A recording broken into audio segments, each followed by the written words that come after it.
Thanks. As you heard, I'm Dave Mosher. Yeah, clap. You can clap if you want. You don't have to. So I'd like to introduce the panelists here who are actually far more interesting than I am. On the left here, you have Jennifer Lopez, who you've seen before, but I'll just reiterate her title. She's the Commercial Innovation Technology Lead for CASIS. So everyone give her a round of applause. Round of applause if you've seen her before. And directly to my left is Sean Casey, the Managing Director of the Silicon Valley Space Center. So these two people know a lot about the space business, and if you're looking to break in or get a little 411 on what's happening there, you're in the right place. So I just want to start off, if you could each walk us through in like a couple sentences, what is it that you do for a living? Do you want me to start? Okay. So, and I don't know if you caught my presentation from earlier this afternoon. As Dave mentioned, my official role is the Commercial Innovation Technology Lead for CASIS, or Center for the Advancement of Science and Space. And we were selected to manage the International Space Station U.S. National Laboratory in 2011. Essentially, I work along with my other commercial innovation colleagues, directly with technology, Fortune 500 companies, other government agencies, academia, to bring new research and development, new innovations to the space station, and to essentially try to maximize the utilization of the platform for the benefit of our planet. That's the best way I can describe. So the government basically asks you to make the best use of the space station and its research environment. Yes, okay. Exactly. I'll sum that up. Sean, so tell us about what it is that you do. Yeah, sure. I'm in Silicon Valley, so 3,000 miles away. But I spent 20 plus years working with NASA on a variety of astrophysics program. I got my PhD in astrophysics from the University of Chicago, and then I'm also a graduate of the Columbia School of Business, primarily for the growth of this commercial space industry. I'm here in New York. I'm working with Sydney Nakahodo, who is in some sense an entrepreneur, but Silicon Valley Space Center works with a variety of entrepreneurs in hardware, software, and wetware. We've supported CASIS with events in Silicon Valley in 2013. We've also supported suborbital companies in the development of payloads and customers for their businesses. We're working with entrepreneurs at MIT, developing a company called Lunar Station to provide lunar observations from low Earth orbit and from lunar orbit. So Silicon Valley Space Center works with early stage companies as impedance matching between scientists and engineers and the angel and venture capital community. So let's expand on that a little bit, because you threw a lot at us there. That's a lot of activity. Tell us about what are these emerging areas that you're seeing? I mean, you're in Silicon Valley. You're looking for these opportunities and helping fuel those opportunities. Where are they? What are they? What is rising in this industry? What is happening right now? Well, I think there's been a lot of activity in low Earth orbit. And so CASIS is a great example of that. Many years ago, they decided, gee, how could we create a national lab in low Earth orbit? We've got national labs around the country. Here in New York, we've got Brookhaven, which is a national lab. CASIS is a national lab in low Earth orbit. We also have entrepreneurs that are building small payloads that can launch from the ISS. They can launch from a number of companies that are coming online, SpaceX. They can launch from the Russians, they can launch from the Indians. But fundamentally, what's happening is that the defense, aerospace is an industry where it's unlikely to adopt new technologies. They're just risk averse. So if you fly something in space, you'd like to have it as space heritage.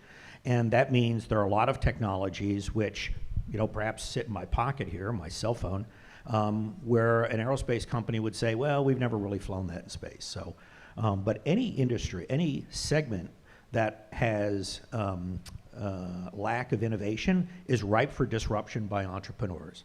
And entrepreneurs, we have many of them in the audience here, but an entrepreneur will look at something and say, why not? Why is it that I can't take the cell phone that's in my pocket and fly it in low Earth orbit. And what does that look like? And so we've seen an explosion of entrepreneurs having access to space, and that access is augmenting and I would say disrupting existing space businesses.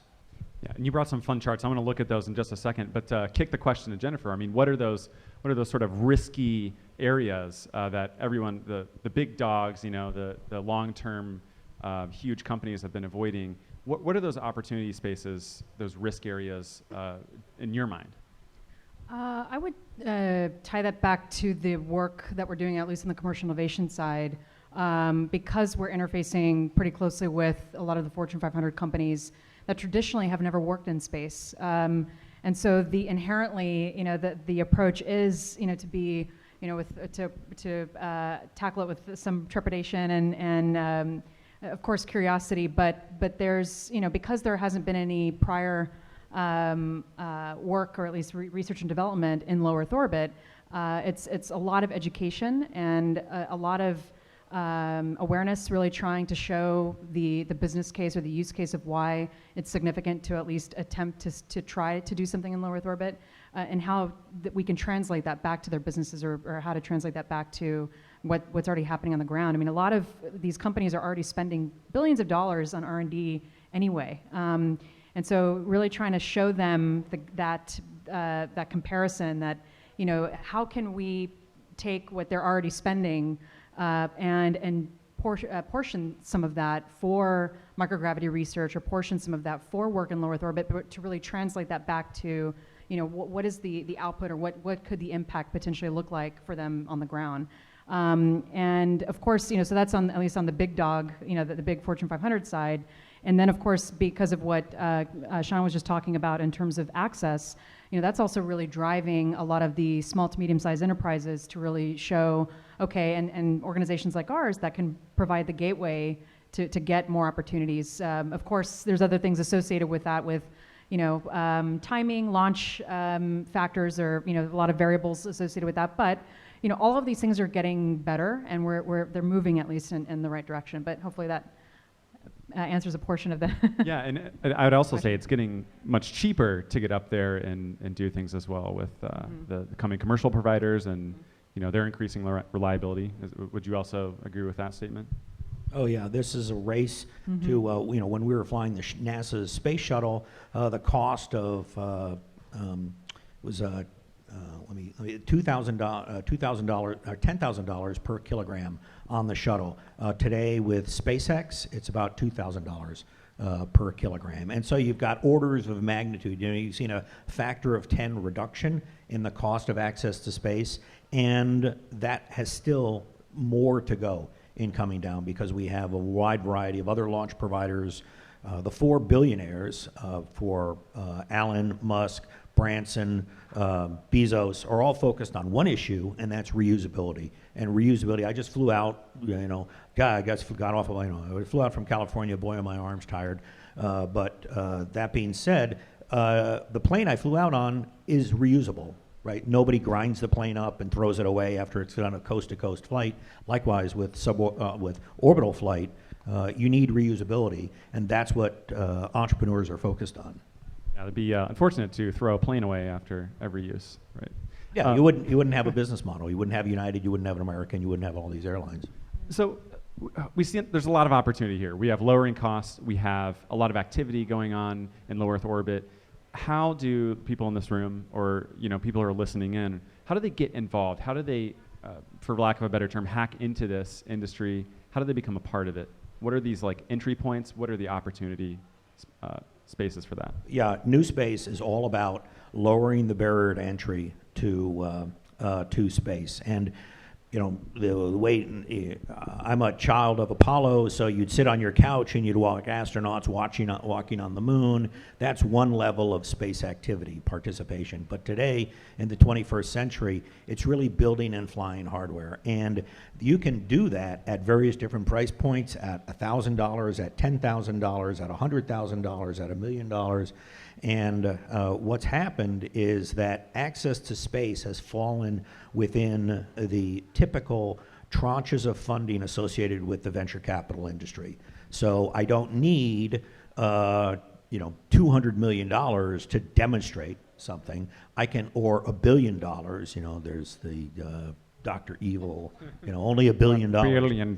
Right. Yeah. Only, I only need this much and entrepreneurs will say that I only need $10 billion to make my company succeed. And that, of course, is not going to go anywhere. But for a startup, you'd like to say, okay, what can you do with $500,000? What then demonstrate some success with customers? What can you do with a couple of $1 million? And Cases has been a great supporter of that model in helping entrepreneurs in the on-ramp to space and subsidizing costs and supporting. And Jennifer can talk about all the Cases activities, but it's and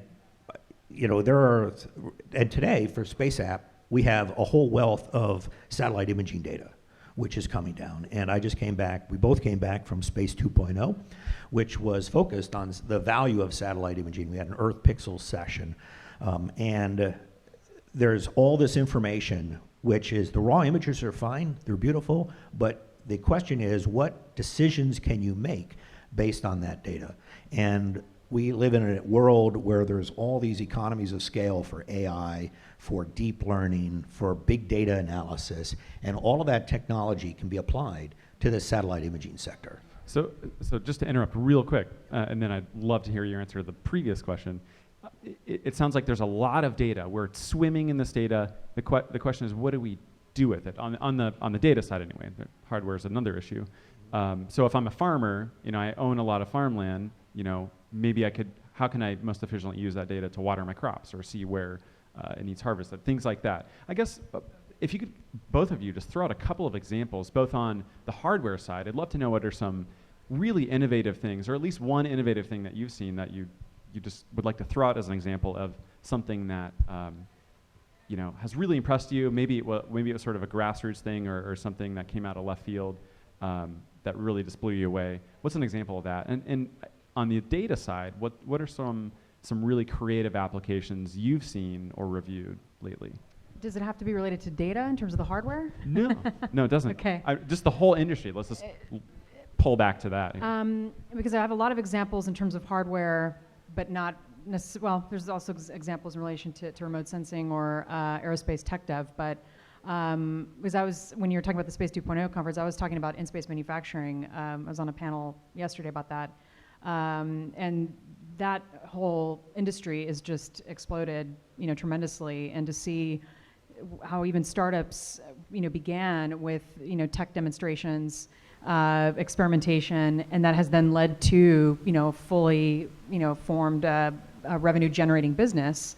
Those are some examples that I was, thinking of in terms of success stories relating to hardware. But again, it was more so on the manufacturing side. Unless if you have a specific. Yeah, I would even say like EarthCast. Yeah, EarthCast is another, EarthCast absolutely. got their start. Mm-hmm. They're a satellite imaging company. URTH. Yeah, you are the cast. Yeah. So it's a funny. You can kind of pronounce their name several different ways. You are the cast. EarthCast. Oh, right. So. That's true. But they're an imaging company, and they got their start by building hardware and mounting it to the ISS, demonstrating the success of that imaging technology. And today they've migrated that technology from what's attached to the ISS to free-flying satellites. And it's a combination not only of Earth imaging, which I think everybody understands, but also what they call synthetic aperture radar.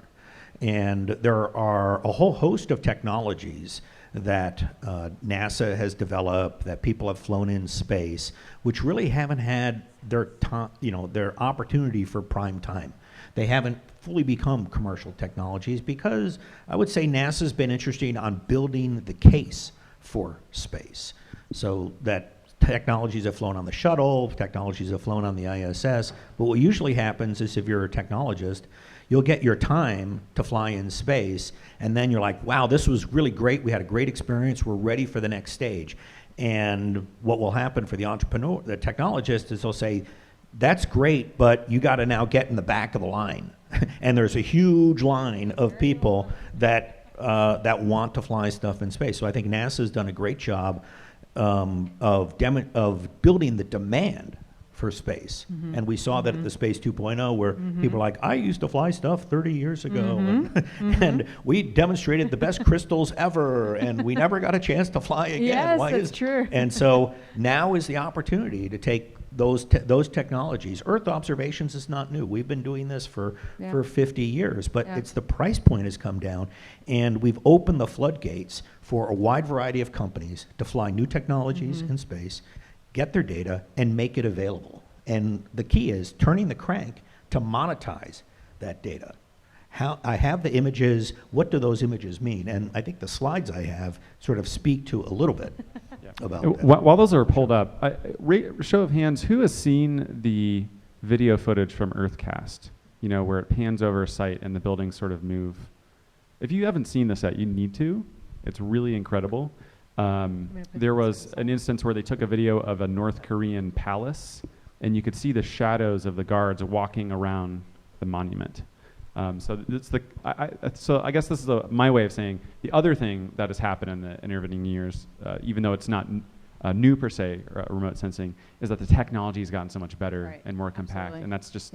It seems like that's really opened up the space here. I think what's happened is that we have innovation on many, many fronts. We've got technologies that have large economies of scale. So the cell phone technology, I mean, it's huge. It's a gigantic, everyone here has got the power of a Cray supercomputer in their pocket. Maybe they have 2 of them today. And the issue is, can I fly that in space? We have deep learning technologies that are being developed for a wide variety of disciplines, and those technologies are being applied to the space sector. So for all the technologists that are in the audience, I say, have you thought about space? Have you thought about what your technology can do? Before our session, I was talking to an entrepreneur that's in the audience about robotics, and he's saying, this is the innovation that we're doing for robotics. And I'm like, oh, you should probably talk to Jennifer here about how robotics can be applied to the International Space Station, because in-space manufacturing is really going to happen with the integration of both man and machine, woman and machine. It's assisted technology that this technology is a force multiplier for what you can do in space and low Earth orbit. Did you want to expand on that a little bit? Well, we are looking at those types of technologies, and also looking at ways to augment what we're already, working on in terms of the space station in relation to in-space manufacturing or other areas aside from in-space manufacturing. I was actually meeting with an entrepreneur, entrepreneur / medium-sized company. They've been around for some time now, but he was showing me some prototypes that they have in terms of robotic arm technologies and the applications that could have across the board. I'm also looking at that from a cognitive computing AI perspective, and was throwing out some ideas in relation to other conversations and other technologies I've been seeing with big companies like IBM or Intel. How can we play a part in bringing those pieces together, potentially looking at ways to integrate some of those areas too. But I would say definitely that's something that in my particular area, because I spearhead our tech dev vertical, want to make sure that we're getting some of the latest and greatest, and also trying to be ahead of the curve. What's coming up in the pipeline in terms of R&D to see if we can test that on the space station. And I was also going to mention really quick, because you asked a question, or you were trying to pose something earlier about how to get, how to work in space. How could, the audience, how could entrepreneurs engage, or how could they start? And also dovetailing on what Sean was mentioning, Cases is one example where, you can send us solicitations, you can send us prototypes or project proposals, concepts, attend conferences like this, or meet with other groups that are, working in these areas. I was also going to mention too, there's a lot of grant money out there. I'm seeing a lot of entrepreneurs and startups that are getting substantial grants from government agencies and elsewhere, participating in competitions. Cases hosts a number of entrepreneur. What's like a typical grant size, would you say? Ranging depending on the type of research or depending on the type of work. But there was actually, I was mentioning this to, forgot his name, from NOAA. I was talking about an NSF solicitation on big data. They were actually trying, and it was a pretty broad request in terms of this solicitation, but that was like a $20 million or $30 million solicitation. Now granted, the recipients I think it was the allocation of that was roughly between 100K to 300 and something K over the course of a few years. So then when you break that down, it's not very much, but it's something. It's some seed money to be able to get something going, and then you get the support from this big government agency and participate in something like that. I was just using that as an example. Grant money is money where you don't have to give up equity to get it. Exactly. Non-dilutive, yes. So It's out there. It's waiting for you to grab it. And yes, and because of that, because it's such a sweet deal, there's a lot of competition for it. Yeah. And those pockets are not as deep as they used to be. But I think it's very important. I mean, what's happened, I tell people that space is getting pushed from the federal level down to the state level. So the big question is, what are the four most populous states in the union doing? California, Texas, Florida, and New York. And are the New York Center for Space Entrepreneurship is kind of an answer to that. But New York itself needs to have a recognized role, much like California, much like Florida, and much like Texas, in this growing new space sector. And I believe Jennifer shares that opinion. Yes, on that. absolutely. So if any of you all are interested in participating in that, please let us know. You just remind me of one of the politicians' comments. California will launch its own damn satellite. Absolutely, Jerry Brown. Yeah, It and seems like maybe that's the future here, where each Well, state has its own satellite network. I look at it and say, with space getting pushed from the federal level down to the state level, you've got California that has the largest GDP of the union, and you got Florida that has Vermont, that's number 50. And from everyone in between, there's always some aspect of space that is taking place in those different areas. I was up at MIT giving a talk, and MIT has a GDP which is sort of comparable to, I believe, like Singapore or thereabouts. And Singapore has its own space industry. But as you rank those GDPs, and it's a factor of 100 between California and Vermont, you can map those to GDPs of countries around the globe. And so Singapore is actually saying, what should we be doing in space? The Israeli Google Lunar X Prize team is going to build and fly their lander. So what is Israel doing in space? Luxembourg is very interested in the mining aspect of solar system exploration, and so it makes sense for and it's not like, and it's not when I say participation in space, I don't mean, oh gee, how can we partner with NASA?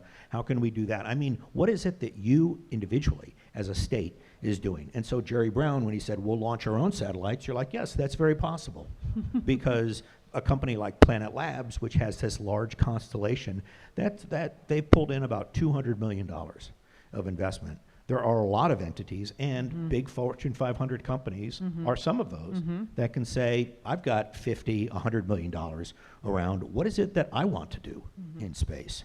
Do I want to build my own constellation? Do I do that build versus buy trade-off of, do I want to build it and fly it by myself, or do I want to buy it from somebody else? So then the barrier to entry to space is getting pushed down so low. Fortune 500 companies can participate, entrepreneurs can participate, even some of our young audience members can participate in, I'm pointing at you. We're talking about your future over here, by the way. Yeah, and so I want you guys to be thinking about, how can we be direct participants in space, not sitting around watching other people participate, but how can we build and fly hardware? How can we analyze data that's coming back from all these space missions? And I think that's the point about the Space Apps Challenge, is taking NASA data, taking existing space data, and getting a wide variety of people to participate in this program.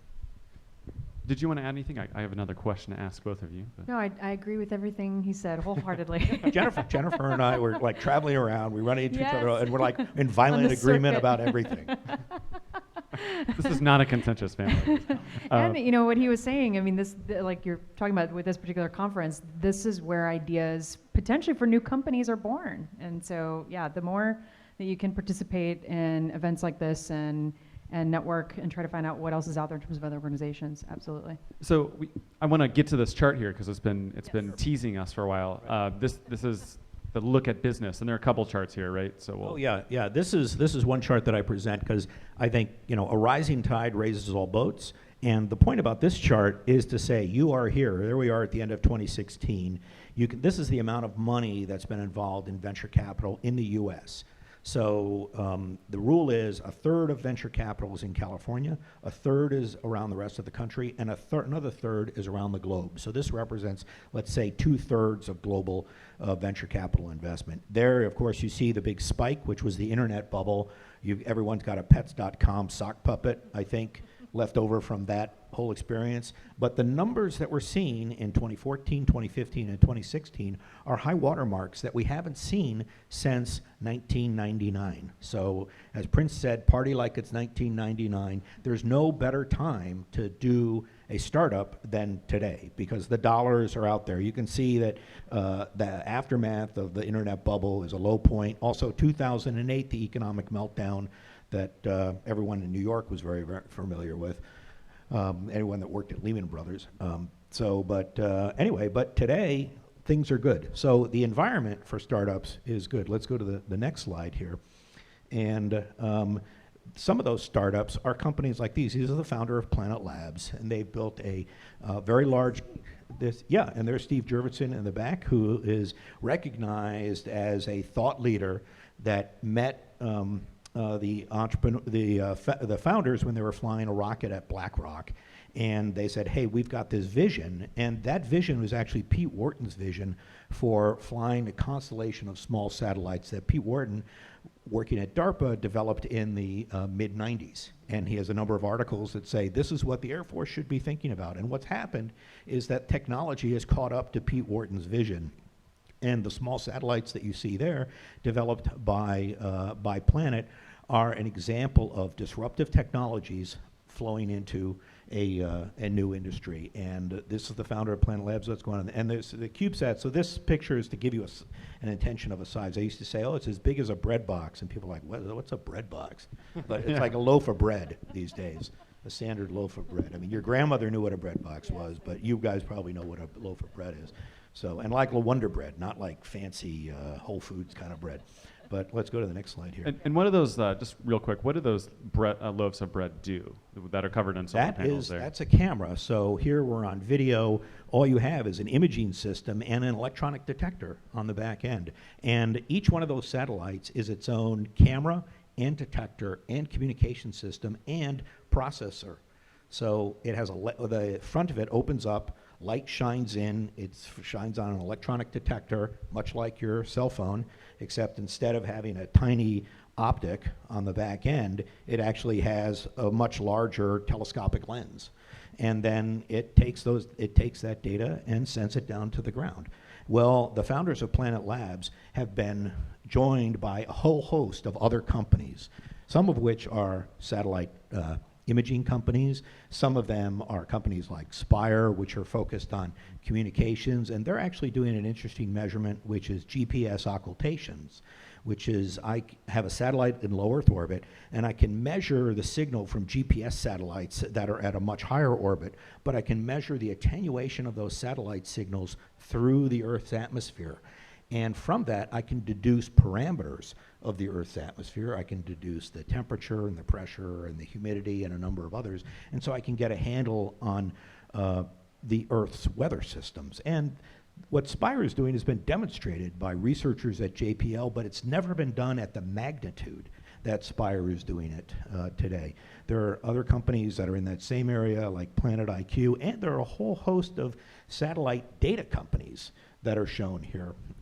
Aerospace is now partnered with Astro Digital, and so they're just sent a bunch of their satellites to Russia to be launched, and there's also acquisition activity. Skybox, this is sort of an old slide where Skybox was on its own, but it was acquired by Google, and now it was actually sold from Google to Planet Labs.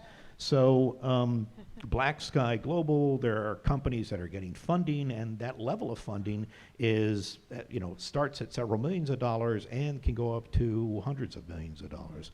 So let's see what we have on the next one here. And anyway, this is just investment. And so we've got a lot of big numbers in 2015 and 2016. But let's go to the next slide, which says, where are we in terms of this investment environment for new space? I would say we are very early on. This is analysis that people did about clean tech, and the clean tech bubble, and it broke it down into 3 5-year phases: baseline, bubbling, fumbling, and the gold rush. We are not in the gold rush yet. Right. We are early on, and the question would be: have we left the baseline phase and entered the bumbling, fumbling? Yep. Yeah, and Gray I would area. say that we're bumbling and fumbling right now because a lot more people are entering the space, but it's still early on. So the train has not left the station. It's still an opportunity to think about engaging in this industry. You definitely don't want to be starting a company in the retrenchment phase, which is like, been there, done that. No, thank you. I don't want to talk to you. Jennifer, where would you pin the tail on the donkey here? Where are we, do you think, in this baseline, bubble fumbling, gold rush retrenchment phase? Yeah, I agree. That's what I was saying, gray area, because I think we're still in that middle, or maybe coming out of the baseline, still in the beginning of the bubbling, fumbling. But I was just thinking how in some of the companies that you're mentioning, or even like with Earthcast or some other companies that we've seen. I mean, and also thinking of, oh gosh, I forgot the name of the company. It's out of MIT. It's a small Axion. Yes, Axion Axion Purple. Systems. So, I mean, that's a company that started out of, a small lab at MIT. It was a project, and now that's developed into, full-blown, lots of investments, major investments.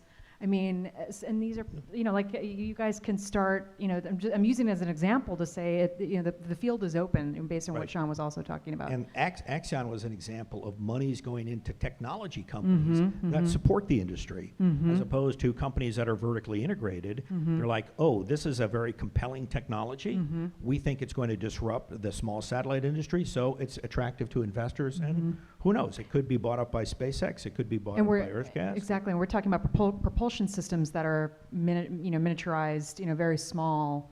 So exactly. And it's not the only one. The Axion Phase 4, and we work with a company called Positron Dynamics, which is in that space as well. So technology companies themselves are getting traction. So circling back to that original question we asked before, how do you break in here? It sounds like one of the things you can do is to go to school and perhaps pursue an engineering track or something like that, and get into one of these labs and just ask important questions and solutions, come up with solutions to those questions. Would that be a fair assessment? Yeah, I mean, I think Elon Musk hit the nail right on the head where he said, space looks hard and it's harder than it looks. So, and it's definitely an engineering discipline, but there was a great talk before here that showed the overlap of 3 different areas. And engineering, science, and business are 3 important areas, and that this commercial space sector is the intersection of all 3 of those. When we do a space startup weekend, and you're selling tickets, you don't sell all the tickets to scientists and engineers. You're like, we need some marketing people. We need some business people that are in here. When I talk to early stage companies and they're telling me about what their business is, I'm like, yeah, I get it. I'm sure you guys are going to pull endless all-nighters to get that technology to work. But tell me about your market traction. One of the things we're focused on with the New York Center for Space Entrepreneurship is Steve Blank's message of engaging with customers. You got to get out of the lab and engage with customers and figure out what is it that customers want and be ready to pivot. You have a whole list of assumptions. Steve Blank will say, your startup business is based on a whole list of assumptions, and your job is to validate each of those assumptions. And as validating those assumptions, you're mitigating risk and your valuation is going up. Because when an investor looks at your company, they're looking at your company and you show up, you got a big R on your chest, which says risk. And you want to show up with a little tiny monogram that says R. We got, because we've mitigated the risk of customers. And there are a whole bunch of, I have another slide what I present, which is like from Cubby Brain about how companies fail. And, the number of ways you can fail are, fit on, multiple hands. My hand, and Jennifer's hand, and all of the hands up here. Yeah, all the hands up here. And you're like, I got to get all these things right. And the way you get all those things right is by having a great team. Yeah. Right? Yeah. Wouldn't you? So, I think Find your weakness and then fill that spot with somebody who is good at it. right. And accelerators help you understand what those weaknesses are. Because everyone knows if I sit around in my room and just, pontificate about how great I am and all that kind of stuff. It really takes somebody else to come in and say, have you thought about this? Have you thought about that? Have you? And so working with CASIS, working with startup incubators, they help you understand what are the things that you need to be thinking about that you're not thinking about. So do you have any more slides here Oh, that you yeah, I wanted to think show? we've got some pretty pictures at this point. Oh, pretty So, pictures. What are we looking at here? This looks Oh, like. I think I know what this might be. yeah, so Gee, I wonder. You could and say it. we were at an event not that long ago. Oh, am I? It's probably. Yeah, this is about the time where I mentioned the big aerospace company that said at a meeting, I don't know, there's a conference where it was big aerospace company and Planet Labs. And the big aerospace company said, I don't know why you'd want to image the planet on a daily basis. And that could be, you don't know. And I think what's going to happen is that as we build this constellation of Earth observations, we're going to get a daily glimpse of the planet that we've never, ever had before. And that management of that data comes from big data technology, comes from AI algorithms, comes from deep learning. And so this is from the view up above of one of the inauguration events. And of course, as you know, everyone's like, I had more people show up at my event, this event, all of that's conjecture. But satellite data can help you understand the reality between alternative facts and real facts. Real facts are, this is how many people showed up, and you can come up with algorithms that calculate how many people do you think that is. And because if you look at that, you're like, I don't know how many people that is, right? I mean, is that 10,000? Is that 1 million? Is that 10 million? But you develop algorithms that help you analyze images like this to get answers that are important. So let's go to the next one. And whoops, was that, I think it jumped ahead a couple. Or, oh, yeah, I don't know what happened there. And so this is another example of, anybody know what this is? Absolutely. So your journey to Mecca.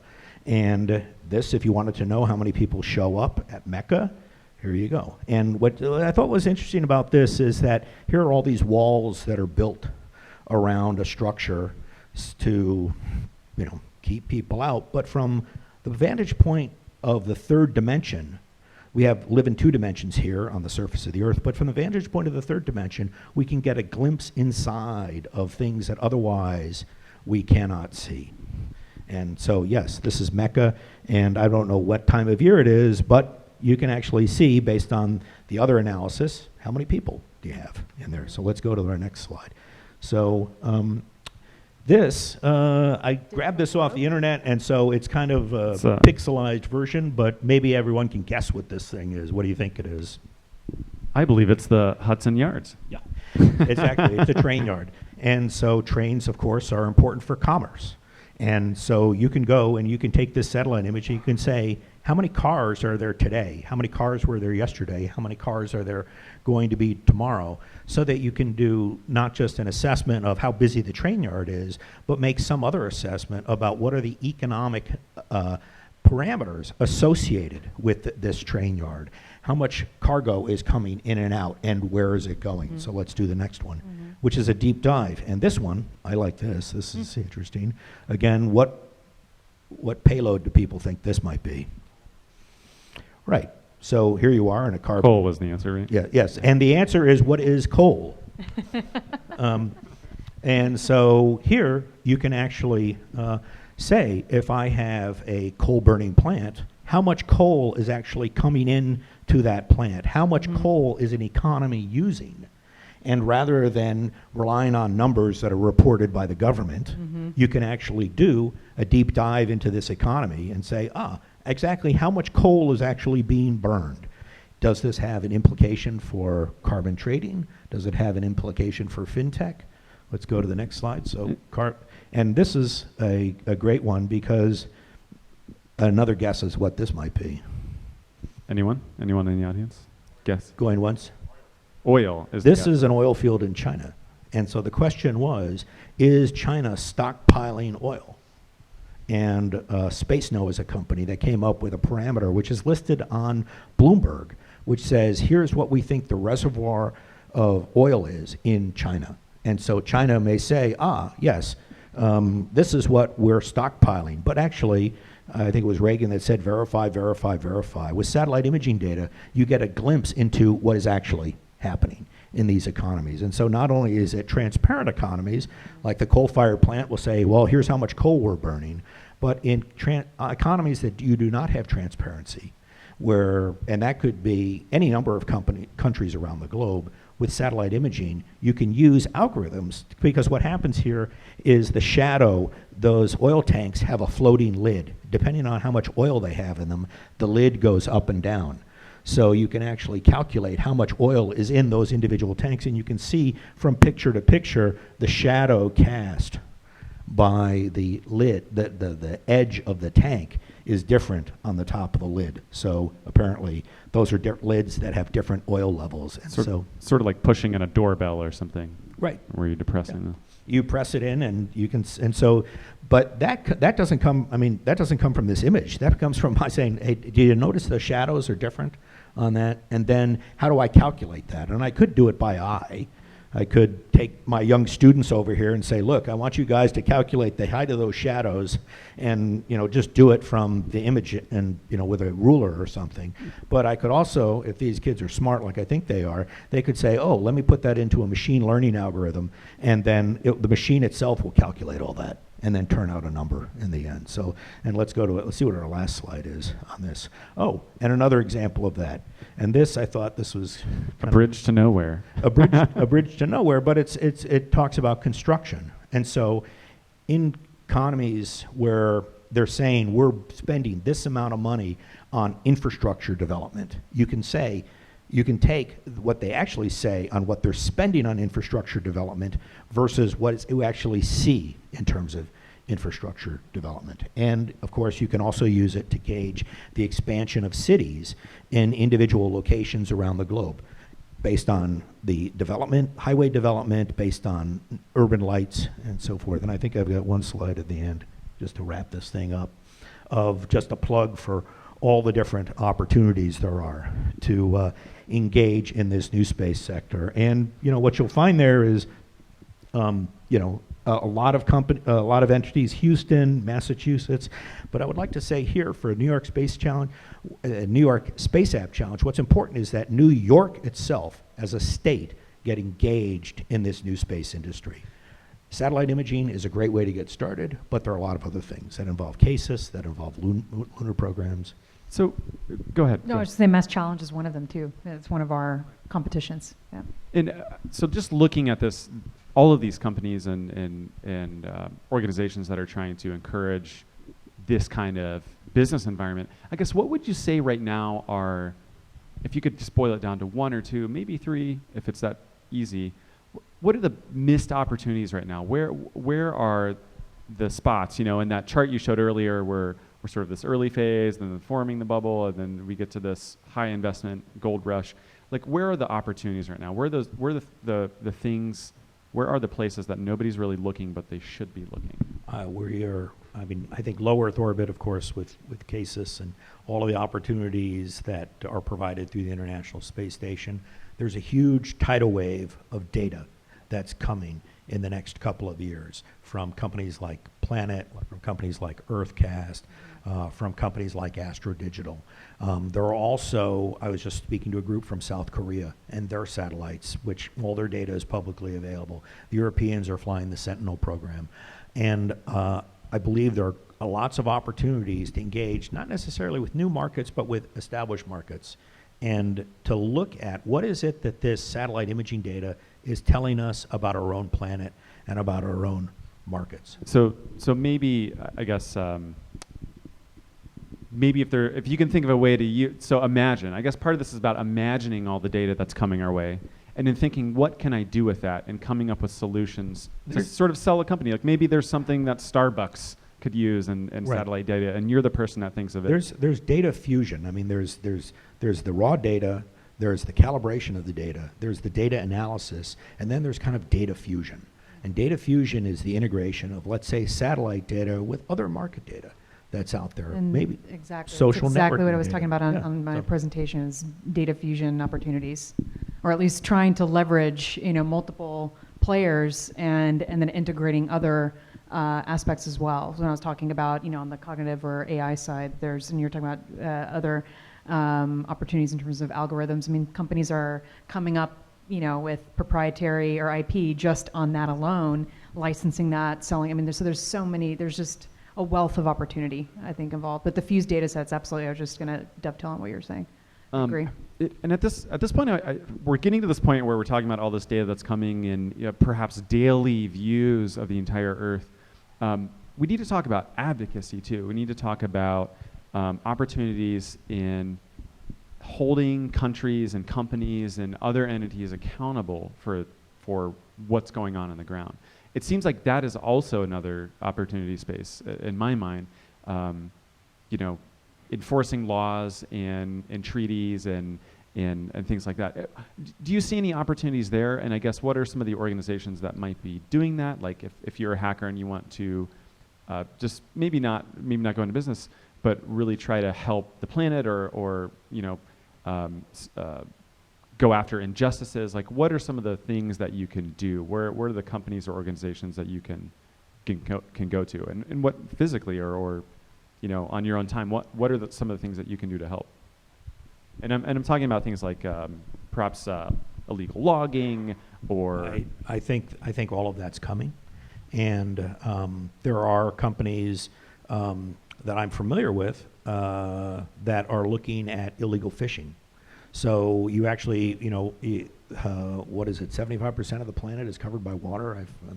71%. 71%. Yeah. Okay. So you have an Earth observing.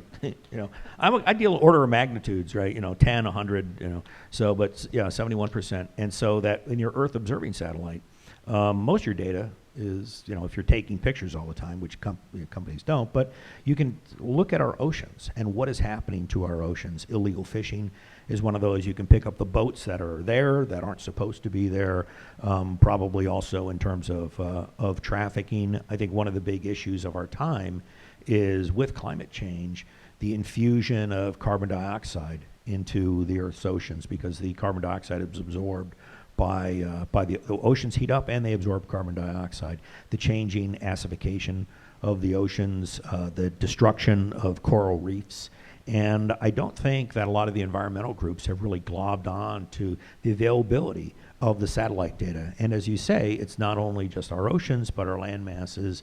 Tell me about illegal logging. Tell me about illegal construction projects, anything where this is your eye in the sky, and it's a populist eye in the sky. This is an eye in the sky for everybody. And to me, the thing about new space is new space isn't for a select few, but new space is really an opportunity for everybody to participate in space, and not participate as a passive participant, sitting on the couch watching astronauts do whatever they're doing, but to say, I want to do that too, and how can I make that happen? CASES has some wonderful education programs that engage students in those efforts.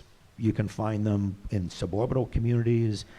And the big data problem is a great opportunity, because there's a very low barrier to entry for people to come in and analyze this data, work with a variety of companies that are either selling their data or making it just free, like the Sentinel program out of Europe, and address some of the burning issues of our time. That we need to be activists in space. We need to be activists on the planet. And I think that's what you're seeing over the last couple of years. There are people, if you look at the Occupy Wall Street movement, the Tea Party movement, people are like, I need to get charged up in order to change things.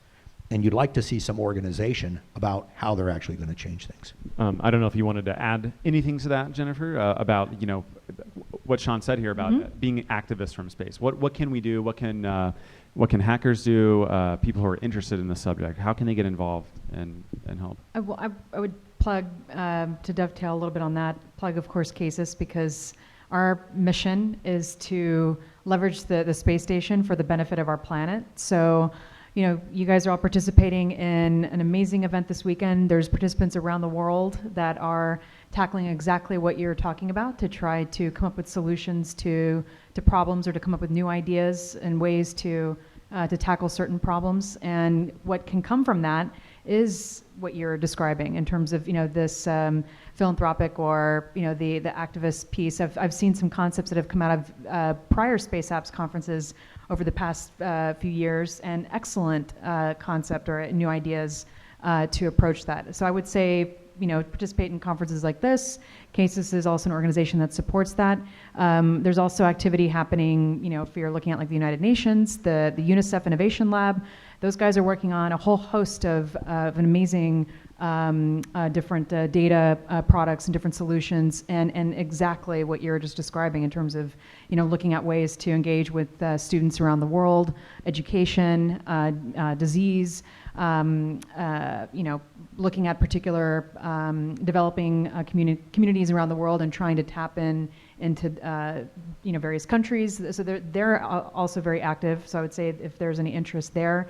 Esri is another company that has a huge philanthropic arm, and that's another satellite imaging data company that's has a pretty big presence around the world. So I'm just trying to think of some other examples where you're asking other companies or who they can reach out to. But that's just at least a sampling. A sampling start. So real quick, show of hands in the physical space here. Who has questions? Does anybody have questions for you? Okay, great. I'm going to shut up right now. And someone come to this microphone if you guys want to line up there. And we will just start asking questions. And we've got about, I think, 7-8 minutes left in this chat. So let's start with you. Hi. And get like a fist away from this thing and just talking. There you go. So, like you said before, there's satellite imaging in like China and like other places. So that brings like a huge security risk, and like you can see other countries, like you can map them out, and for some people you can strategically map out some sort of war strategy, unfortunately. So is there any way to like prevent such a way of like mapping out countries to create war? Yeah, absolutely. I mean, when you file a license to fly your satellite, they'll say, here's what you can image, and here's what you can't image. And here's what you can image looking up or down, and here's what you can't image looking up or down.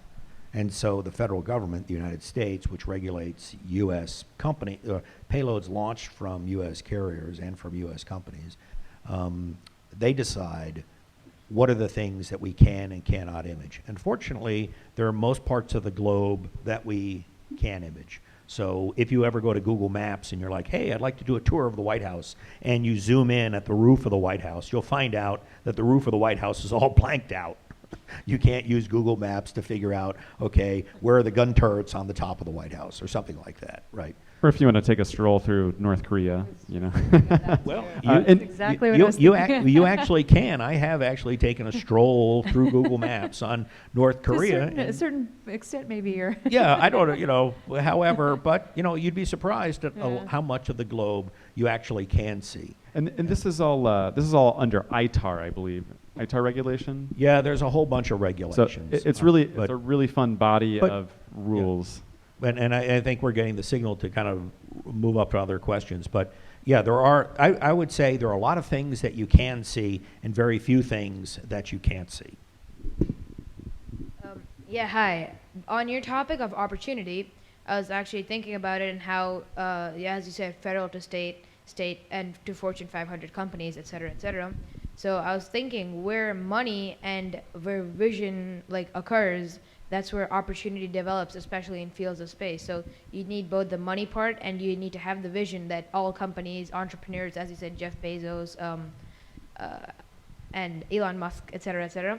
So point is, how do you find people with that vision who don't have the money, or how do you get people with the money who don't have the vision? So if you incorporate both of them, then you can create the perfect match, and you can just change the industry. I work on that a lot, actually. I would say by being here, you're doing some of that, right? Yeah, because I work.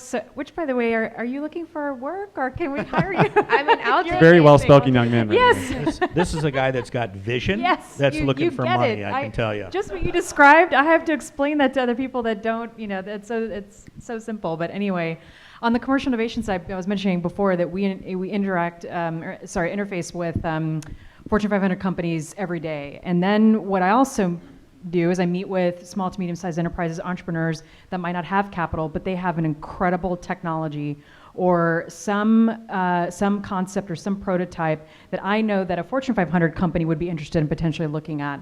And so that's exactly what we're trying to figure out is, okay, how do we go about in that process, working with these Fortune 500 companies, working with the small to medium-sized enterprises, and giving them that support along the way to see, how we can make sure that their technology is seen to fruition. Because, like I said, sometimes there are examples exactly like that. So just as a note that's also what our organization can help support. But I don't know if you have any other thoughts on the... Sydney is standing right next to you there. Go talk to Sydney. He'll tell you how to make it happen locally here. So, are you based here? I'm based in New Jersey, central Okay. New Jersey, but Okay. I just came here for the boot camp and the hack. We cover the tri-state area. Okay. all right. So if we could take another question, I saw some other people standing back there. And I would just say to you, networking, just the basic act of showing up and talking to people, exchanging information. You can build networks like Jennifer was just talking about on your own, and you can sort of connect all the dots. So we have 2 minutes left. I'll try to make it quick. Sure. What really stuck with me was the image of the train yard and the image of the oil fields.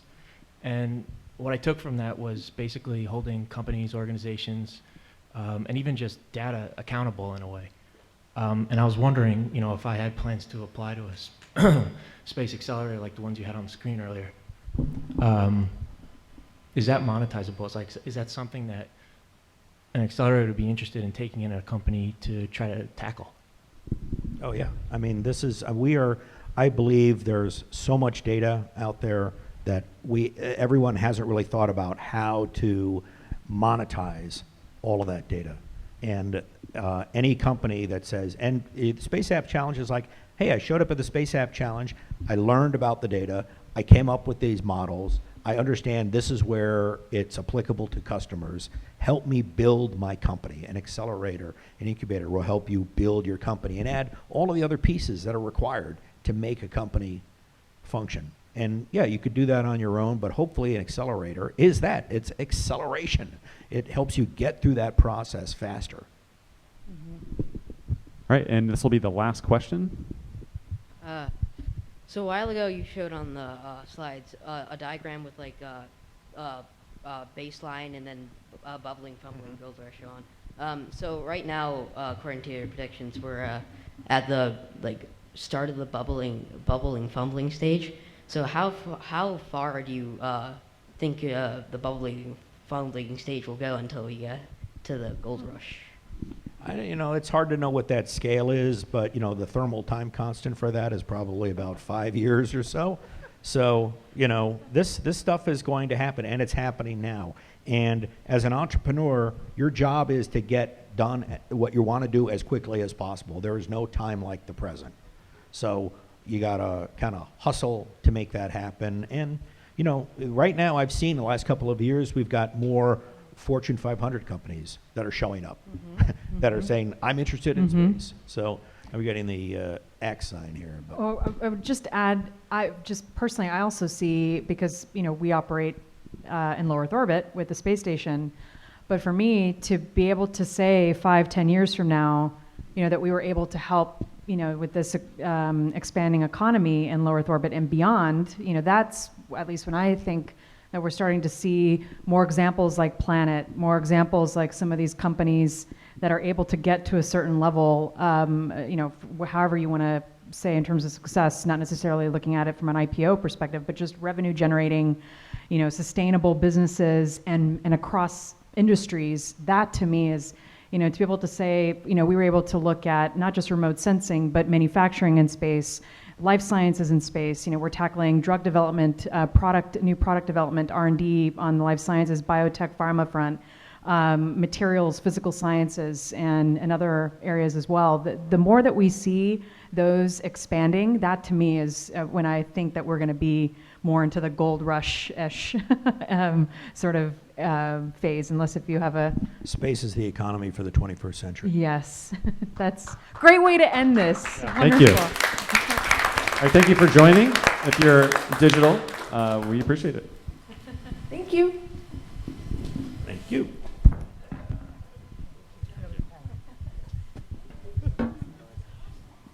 Thank you so much to all of our panelists. So next up, we have a talk on the big data projects. We have Shane Glass here from the National Oceanic and Atmospheric Administration, where he is project manager for the big data project. Welcome, Shane. Yeah, thank you, everyone. So couldn't have asked for a better segue leading into this. I was just telling someone, talking about using satellite data to reduce and enforce illegal fishing, unreported, unregulated fishing is something we've actually had a discussion about in the last 2 weeks or so. There's some really cool potential for AI and machine learning to contribute to that. So perfect segue for this. So as you mentioned, my name is Shane Glass. I am the project manager for NOAA's Big Data Project. I am allowed to say that, as I think the federal government is still open until next week, so I am allowed to say that I'm with NOAA. I have something that makes me very special compared to this morning's speakers. I have never been to space, and I've never sent anything to space. So that really makes me unique, which is not something that's happened to me before, so that's cool. So the Big Data Project is NOAA's way of acknowledging that our Earth science and our Earth observations are inherently valuable, and we recognize that. They're created for a very specific purpose, for NOAA's kind of mission, right? And sometimes at NOAA we kind of get stuck in the blinders a little bit and don't realize that there is life outside of our research, and that this data has value outside of that. So the mission here is to kind of unlock some of that value by making it more accessible and more usable.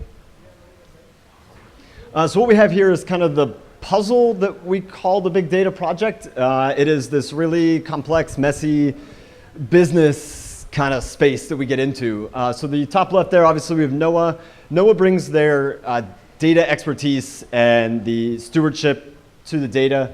We have our creative collaborators, so the 5 partners that we're working with.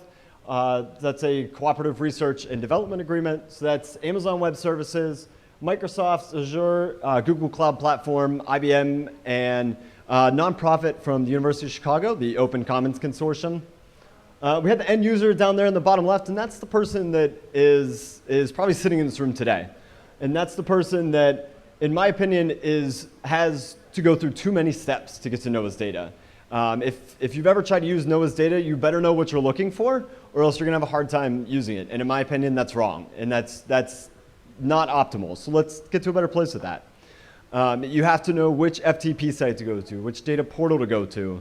Not too long ago, there was a study commissioned within NOAA, and the study was to determine the number of data portals that exist within NOAA data. And we said, hey, great, go out and come back and tell us the number. And they came back and said, we have no idea how many data portals there are.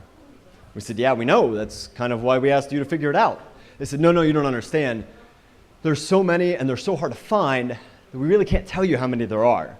And so our mission, a little bit, is to work with these cloud collaborators to create one central portal, not portal, but platform, that allows people to more easily access and build on top of these products. The big part that we missed out of this initially was in the bottom right, this third-party partner. Then that's the people that build the value-added services on top of this. So under ACRADA, we are not paying the cloud collaborators a dime. And normally in the federal government,